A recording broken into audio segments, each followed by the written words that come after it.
Ce soir, on est dans l'antre de l'e-sport, on est à l'Accor Arena pour recevoir la Carmine Corp. La Carmine Corp qui fait son propre événement, c'est son 3e événement depuis à peu près un an et demi. L'objectif pour nous, c'est de voir toute l'image qu'on a pu capitaliser au cours des mois de sponsoring avec la Carmine Corp se retrouve aujourd'hui auprès du public quand on va pouvoir discuter avec eux, voir ce qu'on va en revoir sur les réseaux sociaux suite à cet événement et donc mettre en avant notre image de marque, évidemment. Alors j'ai décidé de travailler dans l'événementiel sportif parce qu'on est très amené à être en contact avec le client, à leur proposer du spectacle, à réfléchir à comment on va émerveiller la personne en face. Et c'est ça qui m'intéresse le plus. C'est énorme ce que la Carmine en tout cas arrive à accomplir grâce à ce genre d'événements et ça le démontre tous les jours. Grâce à eux et avec la possibilité de faire ce genre d'événement, en fait, on a un rayonnement qui est national. Tout le monde parle de nous, tout le monde parle de la Carmine. Et en fait, c'est que positif, c'est vraiment tout ce qu'on veut montrer de l'e-sport et ce qu'on veut partager comme passion.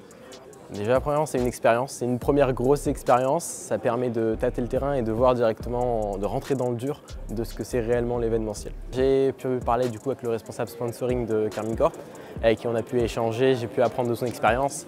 Et d'autres personnes comme ça, c'est super intéressant. Et là, l'idée ce soir, c'est d'avoir mêlé à la fois l'e-sport avec la partie compétitive, un match sur Valorant, un match sur League of Legends. Et également, on est la fête de la musique, c'est le 21 juin ce soir. Et il y a aussi du coup une sorte de halftime show, un peu à la Super Bowl, où on va recevoir Prime qui est rappeur, mais aussi l'un des fondateurs de la Carmine Corp, et également Green Montana et Kekra qui seront sur scène pour faire un show de rap. Ce genre d'événement, ça montre que l'e-sport en France et même en général en Europe, ça se professionnalise beaucoup.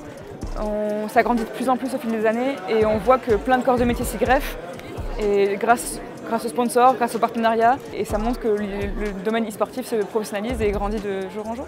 Le e-sport s'est développé ces 10 dernières années de manière finalement assez endémique et assez naturelle. Depuis quelques temps, il y a des compétences externes qui ont été apportées, avec des gens qui ne venaient pas forcément du milieu du e-sport, mais en tout cas qui ont amené des compétences d'événementiel, des compétences de communication, de marketing. L'e-sport, oui, c'est un petit peu un microcosme parce que d'un point de vue extérieur, ça a l'air d'être un milieu très fermé, tout le monde se connaît et on a l'impression que rentrer dans cette bulle, c'est impossible, alors qu'au final, quelque chose de tout simple, c'est par exemple venir à un événement comme celui-là, rencontrer d'autres fans, ça va créer un réseau petit à petit et on va rentrer dans la bulle petit à petit. L'avantage d'avoir une bulle comme celle-ci, c'est que comme tout le monde se connaît, et si on parle à une personne, on peut avoir accès à toutes les autres personnes du réseau et pouvoir après par la suite connaître de plus en plus de monde et y rentrer finalement assez facilement, si je puis dire. L'idée de s'associer avec une école aujourd'hui en plus spécialisée dans ce domaine, donc qui connaît très bien nos enjeux, c'était naturel, complètement naturel, puisque ça peut ouvrir des portes à certains fans, à certains ultras qui se posent des questions et qui se disent purée, la Carmine Corp peut-être nous donne accès, met un peu plus en valeur ces écoles qui sont spécifiques.